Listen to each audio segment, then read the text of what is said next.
What is happening, everybody? James Hancock here, and back to review Ridley Scott's latest movie, The Last Duel, starring Jodie Comer, Matt Damon, and Adam Driver. And not to worry, I won't give away any spoilers of who wins the duel. That's kind of the whole point of going to see this thing. But what I will say is that this movie is much better than advertised. The trailer doesn't come close to doing this movie justice, but it did grab my attention, and I went into the movie hoping for some good old-fashioned melodrama and hopefully a good climax with some decent action. But what I saw was far more complex and satisfying than my highest expectations. The combat is just fucking ruthless, with director Ridley Scott delivering his signature style of grand, epic storytelling with incredible scale and scope. It's the kind of production that in a lot of ways is a lost art form. So I really liked it, and to think I almost didn't get to see it. I started my evening at an AMC theater just north of Union Square here in Manhattan. I'd bought 3 seats in the front row, but 5 minutes after the showtime, with no show on the screen, I knew something was wrong. Shortly thereafter, we got an announcement that the projector was broken and that the theater would be handing out vouchers. When I told them I bought my tickets through Fandango, they basically said, sucks to be you, because Fandango is a third-party seller. Well, thanks for nothing. If I see a movie, I see it opening night, and I need to reserve my seats well in advance, vouchers don't do me a damn bit of good. And I was briefly tempted to storm home, enjoying a nice little temper tantrum, but instead, I marched 6 blocks south to AMC's competitor, Regal, and I got to my seat just as the trailers were wrapping up. And the movie opened with this epic tease of the duel to come, and I just sat back in my chair and enjoyed the hell out of the ride for the next 2.5 hours. If you're not familiar with the premise, the plot of the film is based on the last legally sanctioned duel in France's history. Back in 1386, Marguerite du Carouge, forgive my pronunciation, I don't speak any French, but she made an accusation that she'd been raped by Jacques Legris, a man who had previously served as her husband's squire and who at one time was his closest friend. And while in 1386 a duel was already considered to be slightly out of fashion, at this time one could still settle these disputes with a good old-fashioned fight to the death, the assumption being that God will identify who was in the right by giving them the glory of victory. And I guess it sounds kind of fair on the surface for something that happened over 600 years ago. The tricky part, however, is that if her husband loses the duel, Marguerite's going to suffer horribly. She'll be tortured publicly before slowly being burned alive, and what makes the story even more unpredictable is its use of what I can only describe as a Rashomon structure. Back in the 1950s, Akira Kurosawa famously employed this storytelling technique in his now classic film, where the audience sees the story unfold from several conflicting points of view. And the same holds true here. First, we see the story from Matt Damon's character's POV, then Adam Driver, then Jodie Comer, a marvelous actress, by the way, who I look forward to seeing much more of in the future. She has to do a lot of heavy lifting with the emotions of her character, but she just nailed it. But what's interesting is how each character looks at their complex history and their different relationships in a completely different light, each with their own bias and assumptions. But then for the conclusion, all hell breaks loose with the best fight scene I've seen all year, apart from the recent heavyweight boxing match between Tyson Fury and Deontay Wilder. The conclusion to their trilogy was an instant classic. But I mentioned the bias of the characters, so before I go any further, I should confess a bias of my own. I'm a massive Ridley Scott fan, and I'm always rooting for him to deliver, even when he falls short. I've been watching his movies my entire life, since long before I knew who he was by name, but Alien, Blade Runner, Legend.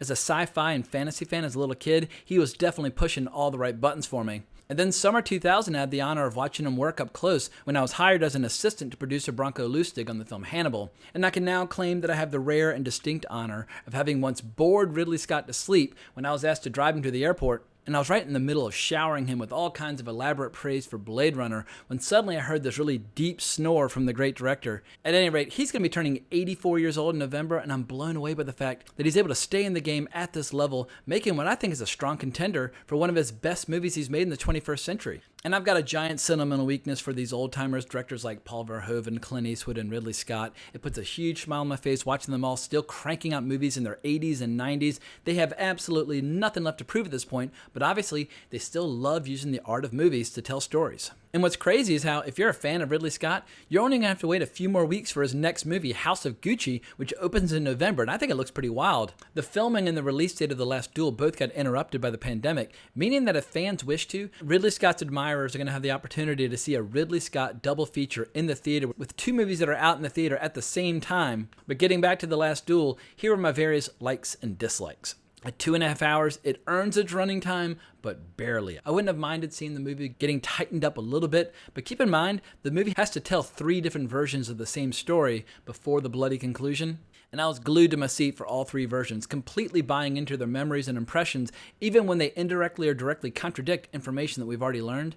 And Matt Damon's character, he's a total badass warrior who feels like everyone in France is working against him or outright betraying him. But then through Adam Driver's perspective, we see how clumsy Damon's character can be at navigating the politics of that era. An arena where Driver excels, quickly climbing through the ranks of society in spite of being born with no name to speak of or any personal wealth. And what's interesting is how in spite of the French setting and French story, everyone just uses their own accents. Every once in a while, Ben Affleck, he slips into something kind of pretentious, but on the whole, I think this creative choice works. This is a French story with almost no French, and you just have to roll with it. But also need to give a huge shout out to the writing team that was responsible for the screenplay. It's based on a series of books by an author named Eric Jaeger, but the actual screenwriters are Matt Damon, Ben Affleck, and Nicole Holofcener. So high five to all the above. They delivered one hell of a script. But speaking of Affleck, I haven't seen him having this much fun in a movie in a long time. He plays a particularly slimy aristocrat known for his wild parties and orgies, and Ridley Scott is more than happy to deliver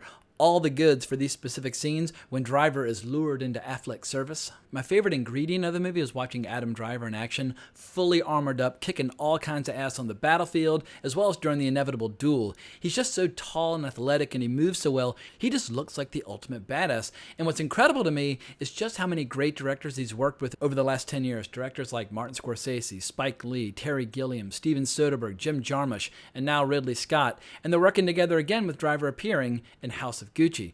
In any event, Driver has to perform in some pretty rough scenes related to what he's accused of, but he proved himself absolutely worthy of the challenge, willing to take on an incredibly risky role, showing some really savage aspects of his personality. But in the end, what really sold this movie for me was its willingness to step on the gas and just embrace the darkness of this period. While knights might look great on horseback before a battle starts, Ridley Scott is totally unafraid to go down into the mud with some of the most brutal action imaginable. At one point, Affleck jokes about one duel he watched where one combatant tore off his opponent's testicles with his bare hands. But the jousting, the melee, the straight-up wrestling and hand-to-hand combat, I was just in awe. And while Ridley has nothing left to prove to anyone, it was yet another reminder that he's one of the best directors in the world when he gets his hands on the right material. And I'm looking at his IMDb page right now, and I see he's got 56 directing credits. And if I were to point to my personal favorites, The Duelists, Alien, Blade Runner, Legend. Legend's not as good as those, but I just absolutely love it. I've seen it 100 million times. I like Black Rain. I like Thelma and Louise.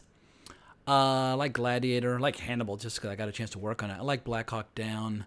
But yeah, I'm looking at his 21st century body of work. I haven't seen all of them, but The Last Duel might be my favorite of any movie that he's made since 2000, so put that in your pipe and smoke it. But I should add that I've not yet seen the director's cut of Ridley Scott's film Kingdom of Heaven, which I've always heard is a strong contender for one of his best movies of the last 20 years, so let me put a pin on this topic until I've seen that flick. But I think that's all I've got to say, so there it is. Go see it. Even if you're still feeling burned by movies like Prometheus or Alien Covenant, put those movies out of your mind. At this point, I've just accepted the fact that pretty much every classic franchise that I love from the past, they're never going to be cool again. And so I don't let them hurt my feelings anymore by getting emotionally invested in them. I'm just letting them all go. But this is a rare chance to see some big budget classic spectacle on a large canvas, something Hollywood used to be good at before they went all in on branded stories for children instead of creating smart entertainment. So if you crave smart entertainment, check out The Last Duel. But that's all I have for now, so please remember to like the video, subscribe to the channel. I hope everyone has an amazing weekend, but more importantly, as always, onwards and upwards.